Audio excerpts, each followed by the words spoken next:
มื้อนี้ก็มีงานแต่งในสามหมู่บ้านเด้งานแต่งเจ้าละมื้อใดงานแต่งเจ้านะ ยังบ่ฮู้บ่ ใครมีคนไปแต่งเจ้าสิแต่งกันหรือบ่ได้ซะโทเว้าแท้บ่เพราะว่าหมู่คู่เอาผัวมาเลยเนาะดองหลายบ่ชาวลาวชาวล้านกี่เฉพาะเขาดองเห็นหมู่คู่เอาผัวอยากได้คือกันเด้เฮ็ดหมู่ไปเฮ็ดงานก็อยากไปคือกันเนาะเคยว่าอ้ายมีแต่ซื้อยามาทาแล้วว่าอ้ายเคยว่าคันอ้ายบ่ตามมาเจ้าก็เปิดให้เขาเบิ่งบ่หรอวะไปสิใหญ่ มันมีง่ากับเจ้าตัดแล้วเออแต่บ่ได้เฮ็ดเอาใช่ดิไปเล่นงานกองก็ชอบ จะนอนอย่าพูดอีกบ่ บ่ ยังจะไปเอาศาสตร์เขานะ ตัดเอาไว้เอาไว้สำหรับแขกเนาะ ซัก มาเฮือนมาซานน้องสาวเพิ่นกาสีเอาน้ำกินให้เลยได้มามื้อนี้งามน่าสิมีคนมักหลายเลยสาวโทเลยทุกคน1 2 3 4 5 6 7 8 9 10 11 12 13 14 15 16 17 18 19 20 21 22 23 24ขอขอบใจผู้ใหญ่ใจดีจากทางไทยเด้อขอให้อ้ายอยู่ดีมีแห้งขอให้อ้ายให้ร่ำให้รวยขอให้อ้าย อายุมัน อายุมันคนยืนขอให้อ้ายพัฒนาสิ่งใดขอให้ได้สิ่งนั้น สาธุดีใจบ่ โดยดีใจ ดีใจเนาะก็คือได้เงินแล้วก็คือน้องอย่าลืมเด้อสิพาน้องไปกวดอยู่ห้องหมอคันน้องบ่ได้ไปก็มีแต่ซื้อยาเนาะ แม่น อ๋อซื้อยา อายเขา อายเขาบอกแล้วเบานะ เราว่าบ่อยากเปิดให้เขาเบิ่ง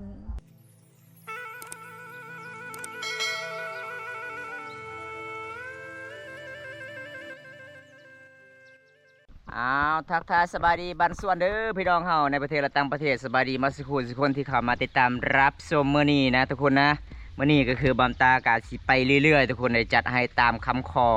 ผู้ใหญ่ใจดีหรือว่าไอ้ฮักจากประเทศไทยให้บำตาไปสะพานบุญให้พี่น้องจัดให้ตามคำขอมื้อนี้บำตารู้สึกดีใจหลายได้ทำบุญร่วมกันแล้วก็ขอบคุณไอ้ฮักหลายๆเด้อที่ให้ค่าน้ำมันการเดินทางมื้อนี้บำตากาสิได้เดินทางที่ไอ้ฮักให้ก็ตกประมาณเป็นทิศแหละพี่น้องใส่น้ำมันรถทุกคนเลยไอ้ฮักให้ลายอยู่พี่น้องบอมตาก็ดีใจหลายพี่น้องไอ้ฮักสวยบอมตาการเดินทางเราใส่น้ำมันรถไปถ่ายคลิปประมาณ 1,000 บาททุกคนบอมตาก็รู้สึกดีใจหลายขอให้อายุดีไม่แห้งขอให้ร่ำให้รวยแต่นี้ต่อไปขอให้อ้ายให้หั่งให้มีบ่ให้เจ็บบ่ให้ไข้เด้อพี่น้องจากใดบอมตาก็สิได้ไปสะพานบุญนำกันพี่น้องไปเดี๋ยวบอมตาก็สิถ่ายยาวๆเลยแต่นี่หาฮอดบานสะโถบอมตาก็สิข้ามศิลนองแล้วทุกคนบอมตาตอนข้ามศิลนองบอมตาก็บ่ได้ถ่ายอันนี้ก็คือฮอดจุดหมายดินแดนหรือว่าของบ้านแกงอะลองดินแดนของบ้านแกงอะลองพี่น้องไปอีกประมาณลักป้ายก็คือฮอดหมู่บ้านเลยเด้อทุกคนฮอดหมู่บ้านเลยเมื่อนี้พ้นฟ้าอากาศมันก็แดดแห้งหลายการไปมาสะดวกสบายอยู่ทุกคนคันฝนตกเช้าคันฝนตกเช้าตกก็คือการไปมาสบายอยู่ถ้าฝนตกการเดินทางมันก็สิลำบากในทุกคน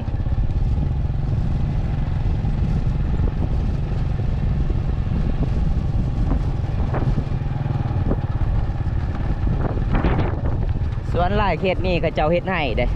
อันนี้แม่งเขาเจ้าทางเฮ็ดให้หมดเลยทุกคนบ้านเฮาดำรงชีวิตครับบ่เฮ็ดกะบ่กูมากินนี่เลยพี่น้องเอ้ยต้องเฮ็ดให้เฮ็ดสวนเห็นบอกมันจะเป็นป่าต่ำๆอันนี้จะเป็นให้ของปีกายนี่ปีนึงเทื่อนึงเขาเจ้าทางให้ทุกคนอันนี้เขาทางปีนึงแล้วก็รอทางอีก 5-6 ปีจึงทางได้ทุกคนทาให้ไม่เป็นไม้ใหญ่ๆแล้วก็ทางต่ออันนี้ล่ะบ้านเฮาดำรงชีวิตแบบเดิมรุ่นปู่ย่าตายายตะกี้ทุกคนบ้านเฮาส่วนหลายก็บ่ค่อยมีนามีแต่เฮ็ดให้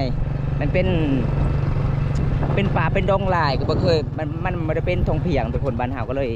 บ่มีนาส่วนหลายก็เขาเจ้าเฮ็ดหน้าห้วยพี่น้องหน้าทงเพียงบ่มีทุกคนทางพุ่นก็จะขึ้นไปบ้านตะลุงออกจากเมืองตะอ้อยเลยพี่น้องเส้นทางนี่เส้นทางนี้ออกเมืองตะอ้อยก็มีหลายเส้นทางเลยทุกคนเลยนี่ผมทางก็สิได้ไปเขื่อนเสาโทก่อนเมื่อนี้ก็สิได้ฟอน้องหรือบ่เดี๋ยวทุกคนกระกาหมู่บ้านของน้องเมื่อนี้เขาเจ้าก็สิเอาลูกไผ่มือเหือนมือสานอีกทุกคนท ถ้าบอมตาสิได้ทายทำบอมตาก็มาทำบอมตาก็เสียทายให้ FC ได้รับชมแบบพระเจ้าเอาลูกไผ่มาเฮือนมาสาดแบบผู้หญิงมาอยู่เฮือนผู้ชายงานแต่งคนสมบูรณ์ลาวโอ้ได้ยินเสียงตู่ถึงเลยมาเกียรนี่พี่น้อง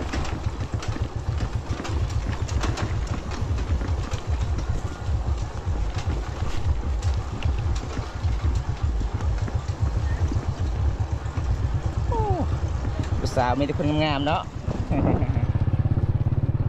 โอ้เฮือดังนี้แหละพี่น้องเขาเจ้าก็สิเอาลูกไผ่เมื่อสาดหน้าจีเขาเจ้ามาแล้วพี่น้องเอ้ยบอมตักสิมาบ่ทันโอ้สิงตูถึงเลย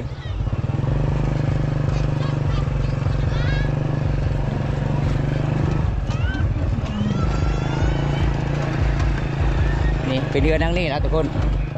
เรือนี้แหละเขาเจ้าก็เอามาลูกไผ่เมื่อสารเป็นตามประเพณีบ้านเฮาเลยทุกคนเอาจัดบาทนี่เดี๋ยวผมตากัสิไปหาเสาโทกัน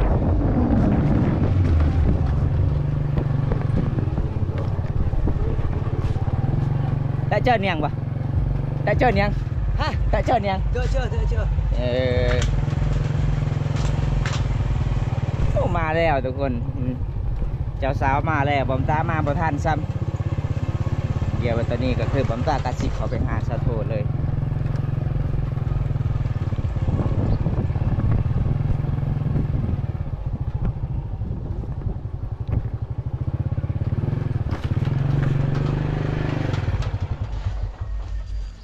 เห็นที่พออีเมเพิ่นเลย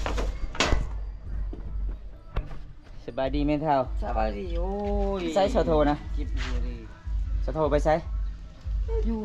เอ้ยไปบึงก็ตอน ฮะไปเบิ่งยัง บึงก็เอาเมีย เขาเอาเมียอยู่บ้าน บอก บ้านนั่นบ้าน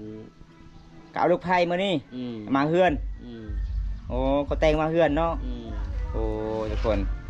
ใช้สะโทว่าลูกชายของไอ้พ่อตกแต่กกไม้ ห้ามแตกบ่ บึกจุฬาไม่ตลอด โอ้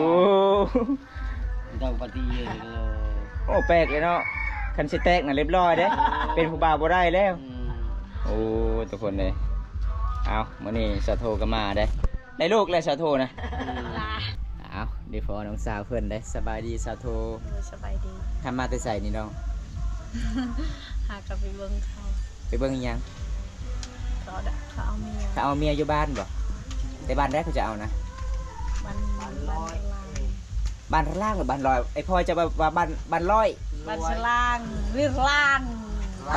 บ้านสลางนี่บ่แสดงว่าเขาจะเอาเมียก็คือ ผู้หญิงนี่มาอยู่น้ำผู้ชายโอ้พี่น้องเลยขะดองหลายบ่ ชาวลาน สาวลานกีบเฉพาะขะดองโอ้ เยี่ยมเป็นเอาแล้ว ขะดองสาวลานกีบเนาะเห็นยกเขาจะเต้นกินนี่ละลายคนทึกทักเขาเต้น ชาวคนจับพ่อแม่ ใส่น้องเจ้าว่าบ่สบายที่ตกกกใหม่นะเราไปใส่แล้ว เขาเลย ไปเบิ่งเข้าแล้ว เกือบเลยเนาะเกือบแตกบอลทีสำคัญที่สุดเด็กพี่น้อง โอ้เห็นโซโทส่งมาทุกคนบอมตาจนตกใจเลยปกติมันก็สิดียากไอ้โซโทแต่เป็นยังได้ไปกวดอยู่ห้องหมอเลยบ่น้องกูมีเงินยังมาทันได้ไปกวดเนาะโอ้แสดงว่าเมื่อคืนนี่ก็อยู่เพื่อนนั่นแหละเอายายังถ่าเนาะว่ามียาบ่น้องเจ้าน้องสาวละน้องชายละหรือว่าน้องชายกลาง พฤติการ ท่านกูใหญ่ๆนะโอ้ทุกคนเลยใหญ่นะเนาะเราที่เลี้ยงแบ่เพิ่นบอกประมาณอายุจักปีเลยน้องเจ้านะโอ้11 ปียัง4 ปีก็เป็นผู้บ่าวเลยเด้ โอ้ยพี่น้องบ่คือบ่ฟันเลยพี่น้องเมื่อวานมื้อซื่นนี้บอมตาไปยิงไปยามน้องสาวเพิ่นน้องโทรบอกว่าอยากไปเฮ็ดงานไอ้พ่อแม่บ่ให้ไปเฮ็ดงานเพราะว่าบ่มีไผให้ไปเฮ็ดงานเนาะแต่มาเมื่อวานมื้อซื่นนี้เจ้าก็แชทหาข่อยอีกว่าโอ้ยเบิ่งน้องข่อยบอมตาไว้ตกติกกไม้เจ้าทายเห็นก็บอนที่สำคัญเลยทุกคนบอมตาก็สิเว้าบ่ได้เลยพี่น้องมันบาดหลายเลยพี่น้องอายุ11 ปีเราขึ้นเอายังอยู่กกใหม่นะ มาเล็ดเขาขึ้นมาเล็ด ลิ้นเลี้ยงแบเลยลิ้น กับโม เล่นกับหมูเนาะปีนกกไม้โอ้แบเจ้าจักโตน้องเจ้าไปเลี้ยงนะ 2 ซอง 2 โตวโอ้ทุกคนเลยแปร2 โตวแต่สุดท้ายเกือบอยู่บ่ได้ เกือบบ่ได้เมียแล้วทุกคนไม่ยังเกาะของลาวนะ บ่หู โอ้โหกันบ่บาดหลายบ่เนาะ เดือดออกละ เดินออกหลายเลย เมื่อวานนี่นะแม่นพอได้กุยลาวมือเฮือนมือซานนะ ย่างนี่ มาย่างเองอ้าวทุกคนมาเมื่อนี้ก็มีงานแต่งในสามหมู่บ้านเด้งานแต่งเจ้าละมื้อใดงานแต่งเจ้านะ ยังบ่ฮู้บ่ ยังบ่ฮู้เนาะใครมีคนไปแต่งเจ้าสิแต่งกันหรือบ่ได้สะโทเว้าแท้บ่เพราะว่าหมู่คู่เอาผัวมาเลยเนาะโอ้เพิ่นว่าเห็นหมู่คู่เอาผัวอยากได้คือกันได้เฮ็ดหมู่ไปเฮ็ดงานก็อยากไปคือกันเนาะงานนี่บ่แม่นม่วนนี่น้องไอ้ไปงานบ่แม่นว่าแต่เจ้าอยากไปเบิ่งตัวเมืองใหญ่ได้งานมันงานหนักได้คือผู้สาวหมู่บ้านบอมตาไปหลายๆคนนี่เขาไป8 คน5 มื้อเขาอยู่ได้สุดท้ายเฒ่าแก่คิดตัวอีกว่าเงินเดือนหลายกินน้ำเฒ่าแก่สุดท้ายฮอดพุ่นแล้วก็บัดพักก็ให้จ้างกินเองนอนเองจ้างเบิดเขาเจ้าก็มือเฮือนมือซาครับคืนนี้พ่อแม่คือเก่าก็บอกโอ้บ่ต้องเชื่อแล้วถ้าบ่มีคนหาให้งานนะถ้าเวลาไปเฮ็ดงานก็ต้องมีคนหาให้ก่อนเด้อคันสิไปเด้อมามื้อนี้แต่งตัวงามได้ว่าสิไปงานดองไปเบิ่งเจ้าสาวเด้อทุกคน เจ้าสาวมาเฮือนมาซานมื้อนี้ก็บอมตาก็จัดให้ตามคำขอไอฮักจากประเทศไทยทุกคนเพราะว่าน้องสาวโทรกับบ่มีเงินไปกวดไปสักยาน้องสายเพิ่น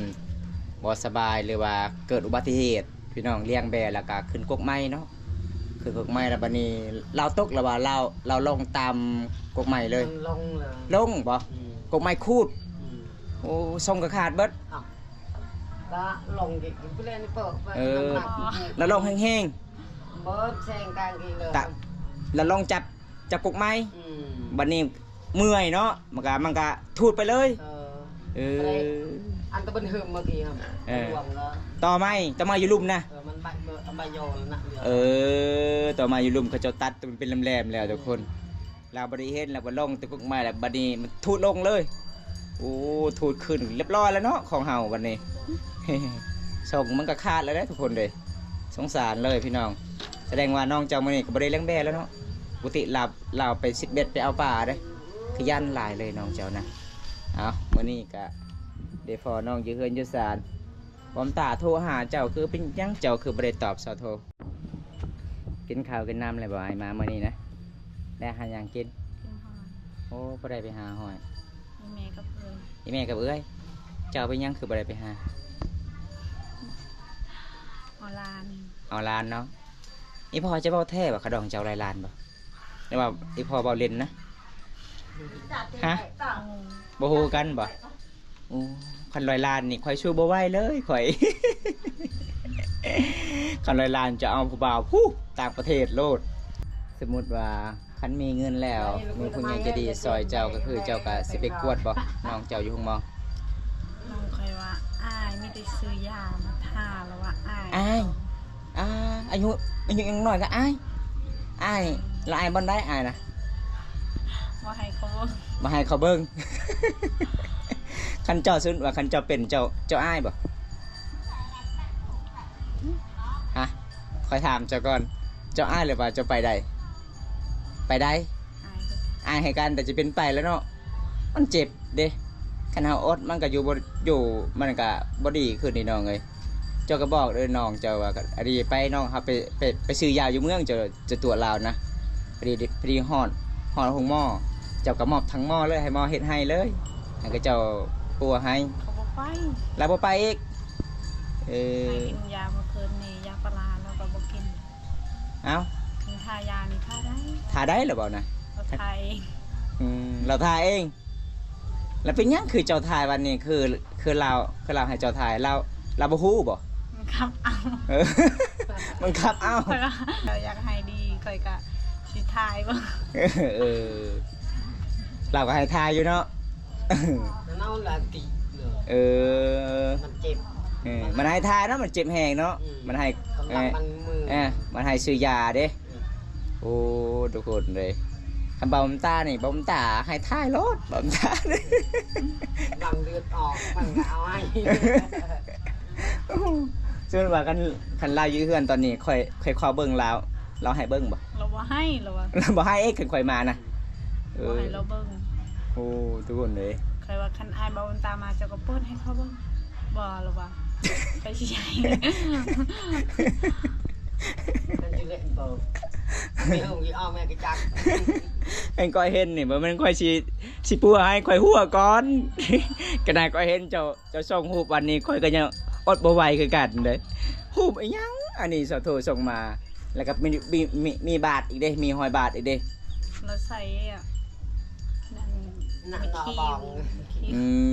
ไม่คิวนะเลยย่ำเลยเราท่า โอ้พี่น้องเลย ถ้าอุ้ยที่ละหมออาหารอุ้ยดีเยอะ แต่เกิดมาก็บ่เคยเห็นเลยเนาะแบบเกิดอุบัติเหตุแบบนี้ได้ขนาดเข้าซบมัวก็ยังบ่เคยมีเป็นแบบนี้ ครั้งแรกเลยที่เคยได้เห็น กี่เลยครับ แบบใดไอ้พอเฮ็ดสูตรให้กี่อังกฤษว่าแฉงไปละตู้ บ่จักบ่ต่อไม้อยู่รูปบ่เฮ็ดบ่ฮู้ เพิ่มกันละแปลละกี่กัน ต ละ ลา ไต ดเลย ก็ลังกี่เลย มันมีง่ากับเจ้าตัดแล้วแต่ไม่ได้เห็นเอาแฉงดิไปเล่นงานกองก็ชอบ ส่งคานมันบ่โอ้ยไปฟอเพิ่นเฮ็ดสูตรให้ตอนใหม่นะ แห่ฉก ส่งขาดนะตะกี้เราห้องเขาเรียกเราไปละลวงใบโยน โดย ลาเรือฮาลายรอกินอาจจะ มันกับความแห้งเขาลงตะกุกใหม่เนาะ แช่งจู้เลย บากหมูผู้ตัดกับตัดเป็นแหลมๆข้างในพี่น้องเอ้ยมันขึ้นบ่ฟันเลยว่าสิเกิดอุบัติเหตุแบบนี้เด้อทุกคนไปสาโทขึ้นเฮือนก่อนเดี๋ยวอ้ายก็มีของสิให้เจ้ามีไอ้ฮักจากประเทศไทย บัดชอบลังกี่เป็นตัวมันเฮิม โดยเอาตอนนี้ฟ้าน้องก็ขึ้นเฮือนขึ้นศาลก่อนทุกคนเลยบอมตาสิมอบอยู่ในตารางเฮืองมันก็สิบ่ได้พี่น้องทางชาวบ้านเห็นกะน้องสาวโทว่าสบายเลยได้เขาเจ้าเฮ็ดโลดเฮ็ด3หมู่น้องก็บ่มีเงินมีคำเงิน3บ้าน2น้องกะประมาณสำนี้ล่ะทุกคนนี่มาเมื่อนี่ก็คือห้องนอนสาวโทกู้อีได้บ่คือมาสุดก่อนห้องนอนก็บ่ได้กู้เลยจะนอนจะพูดอีกบ่ยังจะไปเอาศาสตร์เขานะ ตัดเอาไว้ เอาไปสำหรับแขกเนาะศาสตร์นี่สำหรับเบาตาละกานุ่มฟังไทยมาเยี่ยมมายามเปิดเอาศาสตร์อันนี้ละไปทุกมือทุกวันก็เห็นศาสตร์นี่ละ เจ้าก็ซักคือกันภาษาโทมาเพื่อนมาซาน้องสาวเพื่อนกาสีเอาน้ำกินให้เลยได้พี่น้องโอ้ยพี่น้องเลยมาเมื่อนี้งาม น่าสิมีคนมักลายเลยสาวโทเลยทุกคนซื้อมาเทใดเสียคืองานแท้ เส้นปลาย ฮะ เส้นปลาย แสนปลายป้ายเนี่ยเขาได้ปลายนะ10,000บ่150,000 เส้นเท่าไหร่ 125,000งามเลยสาวโทจะใส่สุดนี้ได้เหมาะกับตัวเจ้าเลย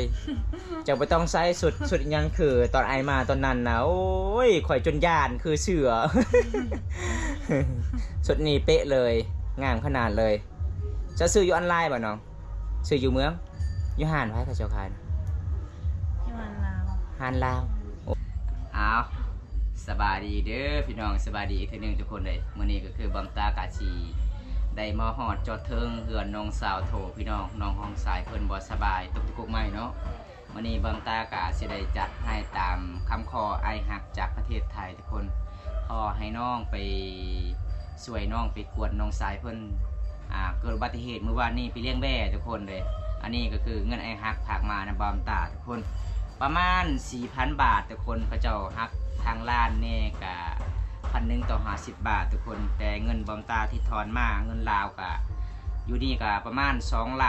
2,470,000พี่น้องเดี๋ยวบำตาก็จะได้มอบน้องเลยทุกคนเอานับก่อนเด้อ ก็นับพอแล้วน้องเด้อ 1 2 3 4 5 6 7 8 9 10 11 12 13 14 15 16 17 18 19 21 22 23 24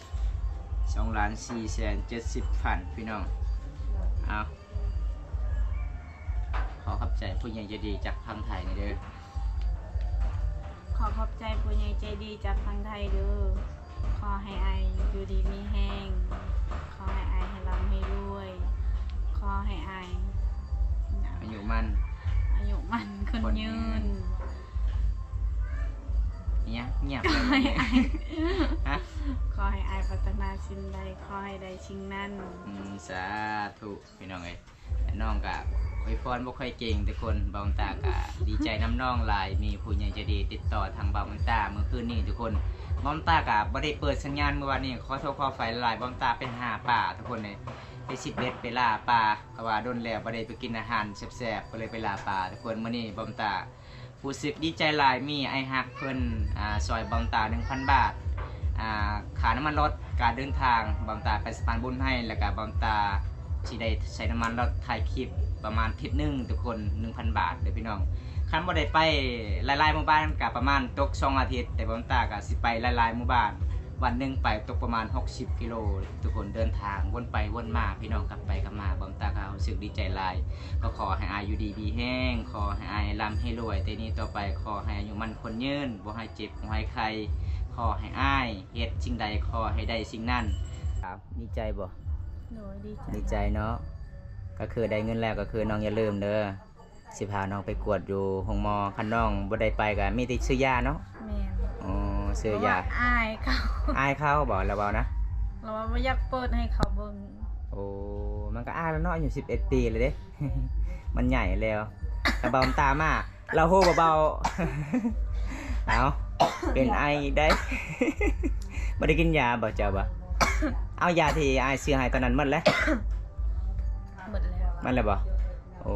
ทุกคนเลยยังบ่ดีแต่ใครเนาะเสียงกะสะอาดสะอ้างเด้มาหอมนี่ ยังเป็นยัง มันคือคัน ยังคันหนึงบ่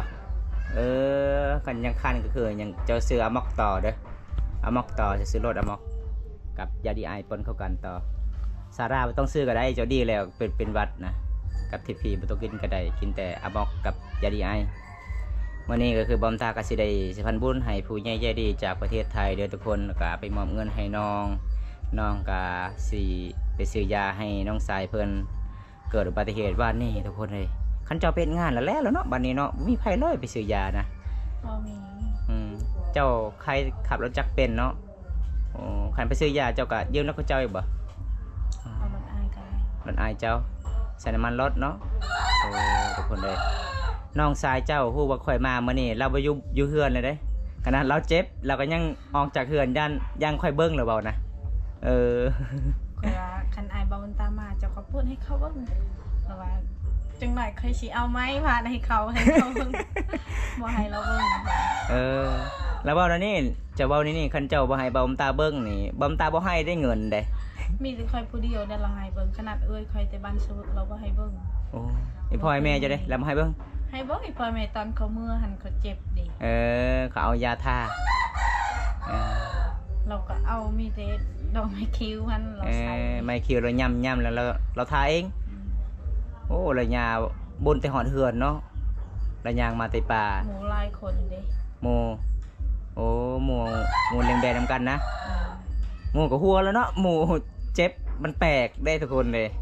แล้วก็เปิดให้เบิ่งหมูที่เป็นผู้หญิงหั่นเราบ่อยากเบิ่ง แล้วไปกับผู้หญิงหรือไปนะ ผู้หญิงแม่แล้วกับผู้ชายเราหลายคนเดียวเราเลี้ยงเบนำกันบัดตกแล้วก็เขาให้เราเขาเว้าหันเขาให้แล้วก็เปิดให้เขาเบิ่งเปิดให้หมู่เบิ่งหมู่ก็หัวเนาะเห็น ตอนนั้นก็คือหมูยังบ่เชื่อแล้วเนาะว่าถึกกกใหม่เนาะถึกต่อใหม่บัดเปิดให้เบิ่งแล้วหมูเห็นแล้วก็หมูก็ตกใจคือกันเลยทุกคนเลย เลือดออกลาย แม่นทุกคนเกิดอุบัติเหตุที่บนจุดสำคัญเด้อพี่น้องอันตรายเลยแบบน้องก็สิชวนเมื่ออย่างงี้นี่พอจะเว้านะหมู่ชวนว่าเมื่อเด้อเพิ่นก็เลยลองแล้วตกใหม่ไล่ๆแห้งๆเลย อ้าวสาวโทรจังใดอายกะขอกลับกันเด้อน้องเด้อจังใดบอมตากะไปเยี่ยมไปยามเจ้ากับมีหยังหลายจัดให้ตามอายฮักเพิ่นจากทางไทยที่เป็นห่วงเป็นใย น้องเจ้าที่ตกกกไม้ทุกคนเลยเกิดอุบัติเหตุเป็นเลียงแบแล้วก็ลงจากกกไม้ก็จะมีต่อไม้เขาเจ้าตัดอยู่ตามดินสูงๆตัวแหลมๆเวลาน้องเพิ่นตกลงตะกกไม้กับบ่ฮู้อีหยังเนาะเป็นอายุ11 ปีทุกคนเลย